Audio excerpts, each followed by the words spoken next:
নিয়ম নিষ্ঠা মেনে বহরমপুরে হলো রাম মন্দিরের শিলান্যাসের পুজো। বহরমপুরের মনীন্দ্রনগর এলাকায় রাম মন্দিরের পাশাপাশি হবে হাসপাতাল এবং শিক্ষা প্রতিষ্ঠান। গোটা দিন পালিত হবে শৌর্য দিবস হিসেবে। মনীন্দ্রনগর এলাকায় সকাল থেকেই সাজো সাজো রব। এখানে রাম মন্দিরের শুভ শিলান্যাসের কাজ চলছে। এই মুহূর্তে দেখতে পাচ্ছি এখানে পুরোহিত মশাই তিনি কিন্তু পুজো পাঠ করছেন।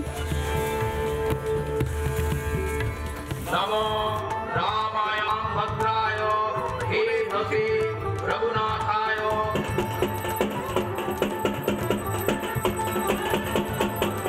জানাচ্ছে এখানে শুধুমাত্র রাম মন্দিরই প্রতিষ্ঠা করা হবে না, এর পাশাপাশি এখানে কিন্তু বিভিন্ন শিক্ষা প্রতিষ্ঠান, এর পাশাপাশি হসপিটাল তৈরি করা হবে।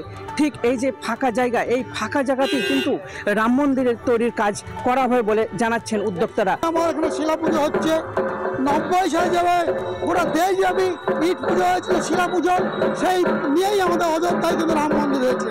আমাদের এই শিলা নিয়েই বহরমপুর শহরে রাম মন্দির তৈরি হবে এবং এই রাম মন্দিরের সাথে আমাদের এখানে হসপিটাল হবে, শিক্ষা নিকেতন হবে, আবাস হবে। উদ্যোক্তারা এখানে মিষ্টি মুখ করছেন, এর পাশাপাশি স্থানীয় যারা রয়েছেন তাদেরকেও মিষ্টি মুখ করাচ্ছেন।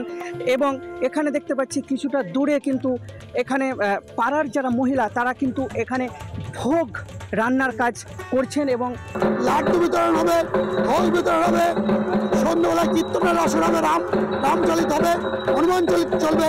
সারাদিন আজকে শৌর্য দিবস পালন হবে। পুলিশ প্রশাসন রয়েছেন এবং পুলিশ প্রশাসনের যারা পুলিশ কর্মীরা রয়েছেন তারা কিন্তু নিরাপত্তার বিষয়টি দেখছেন। এখানে মুর্শিদাবাদ থেকে সৌমিত্র দাস, রিপাবলিক বাংলা।